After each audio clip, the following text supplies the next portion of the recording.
6 రోజుల కిందట గోడ కట్టడం మొదలుపెట్టారు. 6 రోజుల కిందట గోడ కట్టడం మొదలుపెట్టారు. 2 రోజుల కిందట గోడ పూర్తి చేసినారు. 20 మీటర్ల పొడుగు గోడ, అంటే 20 మీటర్లు అంటే దాదాపుగా 70 అడుగులు. దాదాపుగా 70 అడుగులు గోడ పొడుగు, 10 అడుగులు ఎత్తు కట్టిన ఈ గోడలో 4 రోజుల్లో ఈ గోడ కట్టారు. ఈ గోడ కట్టే దాంట్లో ఎక్కడా కూడా కాలమ్స్ ఎక్కడా కనిపించవు.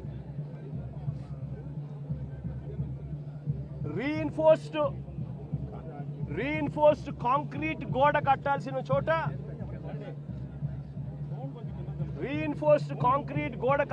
చోట,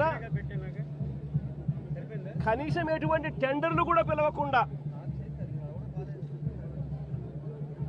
మంత్రులు పర్యవేక్షిస్తున్నారని అంటారు. 5 మంది కమిటీ సభ్యులు అంటారు, వస్తారు, పర్యవేక్షించినారు, చూసినారు, గోడ కట్టడానికి పర్మిషన్ ఇచ్చినారు. 6 రోజుల్లో గోడ కట్టారు. టెండర్లు కూడా పిలువకోకుండా కట్టేసేయండి అని చెప్పి కట్టేశారు. నేను అడుగుతా ఉన్నా,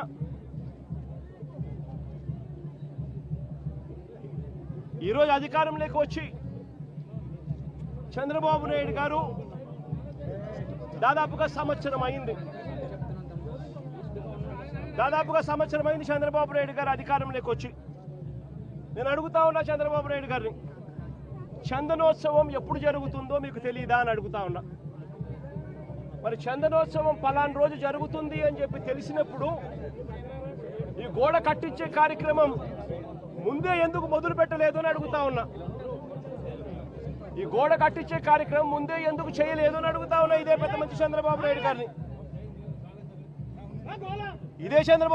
అడుగుతా ఉన్నా. ఈ గోడ నిర్మాణం కేవలం 6 రోజుల కిందట మొదలై 2 రోజుల కిందట పూర్తి చేశారు.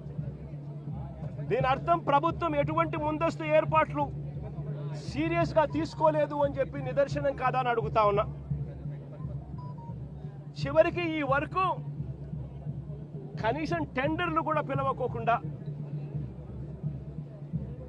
ఇష్టం వచ్చిన వాళ్ళకు వర్క్ ఇచ్చేసి ఇష్టం వచ్చిన పద్ధతిలో కట్టించే కార్యక్రమం చేయడం ధర్మమేనా అని అడుగుతా ఉన్నా. 70 అడుగులు పొడవుతో కట్టే గోడకు, 10 అడుగులు ఎత్తుతో నిర్మించే గోడకు కనీసం కాలములు కూడా పెట్టించే కార్యక్రమం కూడా లేకుండా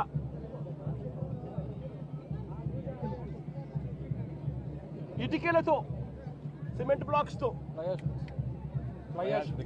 ఫ్లయాష్ ఇటుకలతో గోడ కట్టడం అన్నది ఏ రకంగా కరెక్ట్ అని అడుగుతా ఉన్నా. కనీసం కట్టే ఈ గోడను రీఇన్ఫోర్స్డ్ కాంక్రీట్తో అయినా కట్టాలి. రీఇన్ఫోర్స్డ్ కాంక్రీట్తో కట్టి దానికి వీప్ హోల్స్ కూడా పెడితేనే కాస్తో కూస్తో ఏ గోడైనా నిలబడుతుంది అన్న జ్ఞానం కూడా లేకుండా ఎలా కట్టారు అని అడుగుతా ఉన్నా. 2 రోజుల కిందటనే గోడ పూర్తయింది అని తెలుసు. 2 రోజుల కిందనే గోడ పూర్తయింది అని తెలుసు. వర్షం కూడా ముందు రోజు రాత్రి పడింది అని కూడా తెలుసు.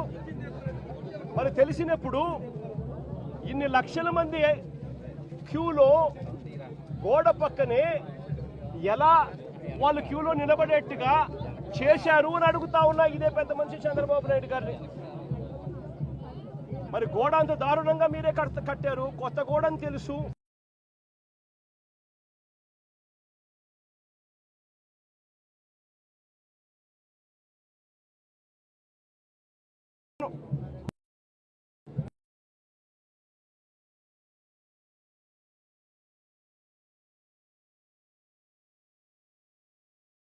దర్శించుకునే సామాన్యుడు ఏమైపోయినా పర్వాలేదు అని చెప్పి పట్టించుకునే కార్యక్రమం ఎక్కడా కూడా చేయకుండా గాలి కొదిలేసిన పరిస్థితుల్లో ఈరోజు రాష్ట్రం నడుస్తూ ఉంది.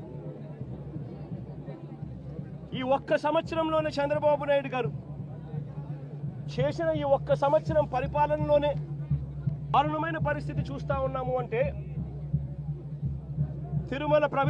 తిరుమలలో ఈ పెద్ద మనిషి రాజకీయాల కోసం లడ్డు వివాదం చేసి మన వెంకటేశ్వర స్వామి పేరు ప్రఖ్యాతలను ఏ రకంగా రోడ్డు మీదకి తీసుకొచ్చాడు అన్నది కూడా ఈ 11 నెలల కాలంలోనే చూసాం. తిరుమల వైకుంఠ ఏకాదశి నాడు ఫలాని రోజు వస్తుంది వైకుంఠ ఏకాదశి అని చెప్పి కూడా తెలిసి కూడా నిర్లక్ష్యం చేసిన దాని కారణం వల్ల 6 మంది బలికొనడం కూడా తిరుపతి హిస్టరీలో ఎప్పుడూ కూడా ఇటువంటి ఘటన జరగల. అటువంటి ఘటన కూడా ఈ చంద్రబాబు నాయుడు గారు ఈ 11-12 నెలల కాలంలోనే చూసాం.